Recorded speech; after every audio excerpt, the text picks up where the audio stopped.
Sepertinya kemarin kan habis ke Amerika juga, Ya. jadwal kayak padat Padat banget banget untuk kayaknya. The Massive nih gimana? Jujur, ini kemarin kita kayak baru menyesuaikan apa ya, waktu kan perbedaan kan 14 jam sampai 12 jam. Terus jujur sampai nyampe Jakarta itu tanggal 12, tanggal 14, 15, 16, 17, 18, 19, 20 itu kita manggung terus setiap hari.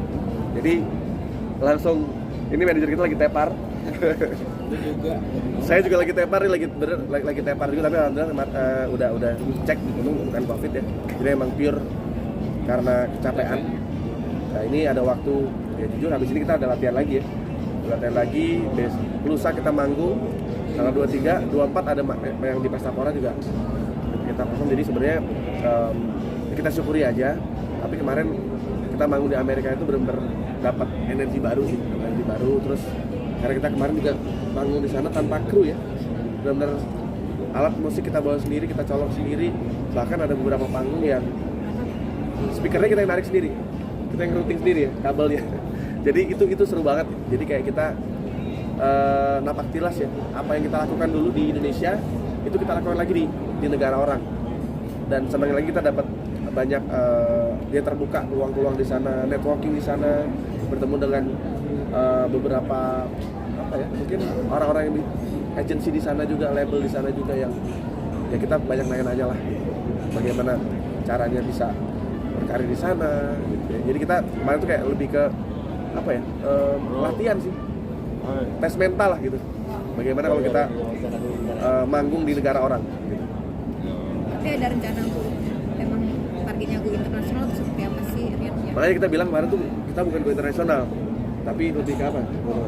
Ya kemarin tuh experience The Massive memang salah satu, kita punya impian untuk main di Amerika, dan bukan cuma main, kita pengen tour dari kota ke kota. Gimana sih rasanya kalau di Amerika tuh kita bikin tour kayak gitu, dan akhirnya kemarin alhamdulillah di tahun ini kesampaian. Kenapa kita bilang itu bukan go internasional? Sebenarnya kalau go internasional sebenarnya lagunya aja tuh sekarang udah bisa menyebar kemana-mana. Gitu. Go internasional adalah langkah yang banyak sekali hal-hal yang harus ditempuh gitu. Kayak kita memang harus kontak dengan label yang ada di sana atau melakukan promosi-promosi yang ada, dan tapi home base-nya juga mungkin harus pindah ke sana ya. juga kalau go internasional, karena tapi di samping itu semua emang The Massive juga sedang mempersiapkan itu ya, sedang mempersiapkan itu untuk bisa benar-benar punya karya yang dirilisnya di internasional gitu.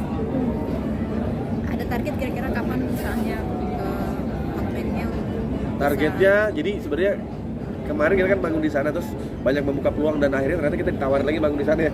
Di awal tahun. Iya, di awal tahun nanti kita malah diundang untuk ada tampil di sebuah acara di sana. Jadi ya itu sebenarnya salah satu cara kita lah untuk membuka bagaimana caranya bisa benar-benar ya berkarya kita bisa dirilis secara worldwide ya. Tapi itu stepnya masih panjang sih.